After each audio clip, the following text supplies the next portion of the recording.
Hello guys, मैं आ गया हूँ आपके सभी सवालों के जवाब लेके। लेकिन किस चीज़ के? कि मेरे पास बहुत सारे कॉल्स आ रहे हैं, मेरे पास बहुत सारे मैसेजेस आ रहे हैं कि सर इस बार का एनआईडी का पैटर्न चेंज हुआ है, तो आप कुछ गाइड कर सकते हैं? ऑफ कोर्स, आर्टन्स है ही आपके लिए इसलिए कि आपके सवालों के जवाब दे सकें। सबसे पहले इंपॉर्टेंट ये है कि एनआईडी ने इस बार पैटर्न चेंज करा है। तो जानना जरूरी है कि पैटर्न चेंज हुआ क्यों है, मतलब क्या रीज़न हो सकता है। जितना हमने सोर्स लगाया, जितना हमने पता लगाया, उस अकॉर्डिंग ये जवाब आ रहा है कि एनआईडी का रीज़न ये है एनआईडी को जो स्टूडेंट मिल रहे हैं वो स्टूडेंट सेलेक्ट हो जाते हैं, लेकिन फैकल्टीज वहाँ कुछ फेस करते हैं। फैकल्टी क्या फेस करते हैं कि बच्चों का क्रिएटिव स्किल कमज़ोर है, बच्चों का डिज़ाइन जो थिंकिंग है वो कमज़ोर है। तो अब एनआईडी ने कहा है कि मैं एग्ज़ाम दो पार्ट में ले रहा हूँ, जो कि पहले भी हुआ करता था, लेकिन उन्होंने स्टूडियो का जो पैटर्न है वो पूरा चेंज कर दिया।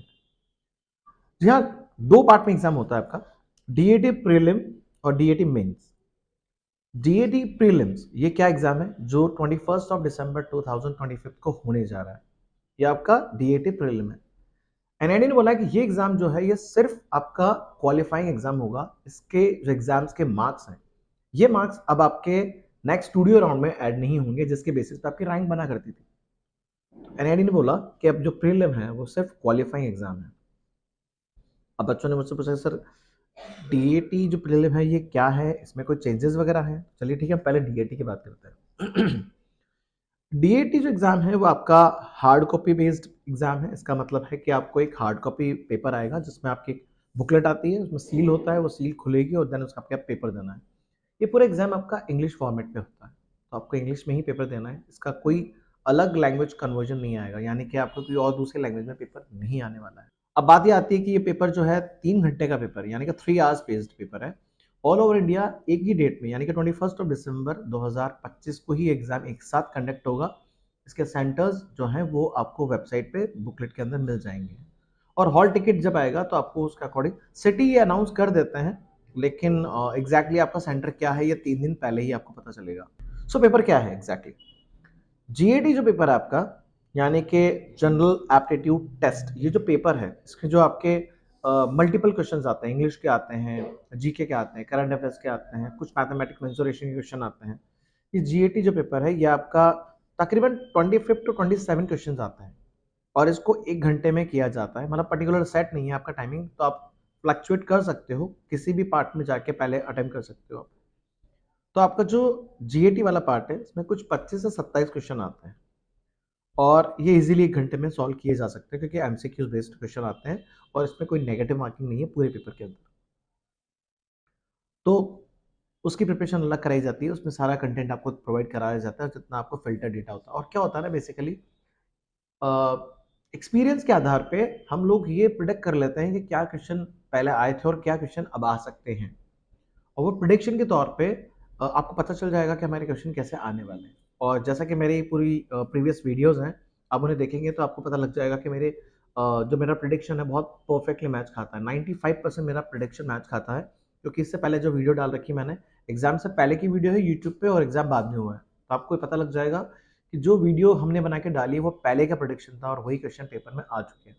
सो अब बात आती है क्रिएटिव यानी सीएटी, क्रिएटिव एप्टीट्यूड टेस्ट। तो सीएटी में बच्चा बोलता है कि सर काफी सारा परसेंटेज क्रिएटिव का है, तो हम पेपर करेंगे कैसे? उसमें पूरे 2 घंटे आपको ले सकते हो करने के लिए। एक और इशू आता है कि सर 3 क्वेश्चन आते हैं, लेकिन 3 क्वेश्चन तो हैं, उसके पार्ट ज्यादा हैं। जैसे लास्ट ईयर का जो एग्जाम था, जो पेपर था, उसमें अगर हम बात करें 3 क्वेश्चन थे, लेकिन पहले वाले क्वेश्चन के 3 पार्ट हैं, यानी कि ए बी सी, मतलब उसके 3 क्वेश्चन, मतलब एक क्वेश्चन के 3 पार्ट हैं, तो आपको क्रिएटिव 3 बनाने पड़ेंगे। सेकंड क्वेश्चन है उसमें 2 पार्ट हैं, ए पार्ट के अंदर एक ही बनाना है, बी पार्ट के अंदर फिर 3 स्केचेस बनाने हैं। थर्ड क्वेश्चन है उसमें एक ही स्केच बनाना है। तो इन टोटल अगर बात करें क्रिएटिव कितने बनाने होते हैं, तो 5 से 8 क्रिएटिव बनाने होते हैं। तो आपको ये रेडी होना है कि अगर मैं 5 से 8 क्रिएटिव बना रहा हूं तो वो 2 घंटे में बन जाने चाहिए। इन टोटल अगर बात करें 2 घंटे की, 180 मिनट आपके पास रहते हैं, तो 180 मिनट में आपको 5 से 8 स्केचेस बनाने हैं। और लास्ट ईयर की बात करें तो उसमें स्केचेस काफी ज्यादा थे, तो आपको समझना पड़ेगा कि हमें स्पीड स्केचिंग करनी है, मतलब बहुत ज़्यादा स्केचिंग की स्पीड होनी चाहिए। कलर बेस्ड भी क्वेश्चन आ जाते हैं कई बार। एक बार इन्होंने कलर बेस्ड क्वेश्चन दिया था तो हमें कलर फिल करने को आता है, बहुत टाइम टेकिंग होता है ये, तो आपको स्पेशली इसका ध्यान रखना पड़ेगा। इन इन सब क्रिएटिव में से एक क्रिएटिव सबसे बड़ा आता है, यानी कि फुल A4 साइज क्वेश्चन रहता है तो उसमें बहुत कुछ भरना पड़ता है, लेकिन ऐसा नहीं है। उसको करने की ट्रिक्स हम आपको बताएंगे कि कैसे किया जाता है। पूरा नहीं भरना होता है, ट्रिक लगानी होती है कि आपको एग्जैक्टली क्वेश्चन क्या बोला गया और आपको बनाना क्या है। आपका जो क्रिएटिव का पार्ट है वो आप सोच के चलना कि पूरा 5 से 8 का क्रिएटिव आने वाला है, तो आपकी फास्ट स्केचिंग और मिनिएचर स्केचिंग पे थोड़ा ध्यान देना है, डिटेल पे काम करना पड़ेगा, पर्सपेक्टिव पे काम करना पड़ेगा आपको।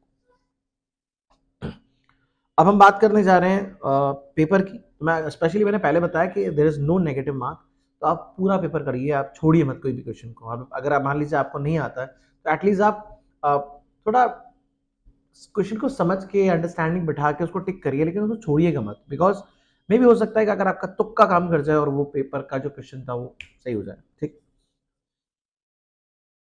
तो आपको 21 जो दिसंबर को एग्जाम होने वाला है उसका थोड़ा सा मैंने आपको बता दिया कि क्या क्या एग्जैक्टली है। नाउ अब बात आती है स्टूडियो की। अब पब्लिक सोच रही है स्टूडियो क्या है, तो आपने पहले प्रीलिम में जो क्वालिफाई हुए थे उसके स्कोर से स्टूडियो के स्कोर का कोई मतलब नहीं है। आप क्वालिफाई करके आप स्टूडियो की बात करते हैं। स्टूडियो दो पार्ट में हो रहा है, यानी कि स्टूडियो और एक पीआई यानी कि पर्सनल इंटरव्यू। स्टूडियो का वेटेज 60% है और पर्सनल इंटरव्यू 40% है, यानी कि जो स्टूडियो में आपने काम करा है उसके बेसिस पर आपकी रैंक आएगी और उसी बेसिस पर आपको क्वालिफाई करेंगे। तो गाइस मैं स्टूडियो की बात कर रहा था, जिसके लिए इंडिविजुअल एक वीडियो बनाई जाएगी और आपको वो वीडियो उस वीडियो में आपको बहुत कुछ कंटेंट मिलेगा कि स्टूडियो क्या है, कितने पार्ट्स होते हैं, किन किन बातों पे ध्यान रखना है और वो कैसे होगा, क्योंकि स्टूडियो इस बार बहुत इंपॉर्टेंट है हमारा, जिसकी बेसिस पर हमें रैंक बनेगी और एनआईटी कैंपस मिलेगा। लेकिन उससे पहले इंपॉर्टेंट है कि प्रीलिम, जिसके लिए 1 दिसंबर से पहले मेरी एक नई वीडियो आएगी जिसमें एनआईटी के बारे में और प्रीलिम के बारे में सब कुछ बताने वाला हूँ।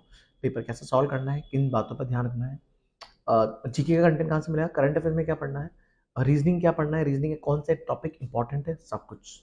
मुझे लगता है उस वाली वीडियो से आपको बहुत कुछ गाइडलाइन मिलने वाली है, and how to crack the NIT exam, timing management कैसे करना है, सब कुछ बताया जाएगा। तो गाइस फिलहाल के लिए इतना ही। बाकी अगर आपको कोई भी सवाल होता है, कोई भी क्वेश्चन आता है, प्लीज़ मुझे नीचे कमेंट करिए या फिर मेरे नंबर पे आप मुझे मैसेज कर सकते हैं। It's 9251110000। Thank you so much guys, wish you all the best.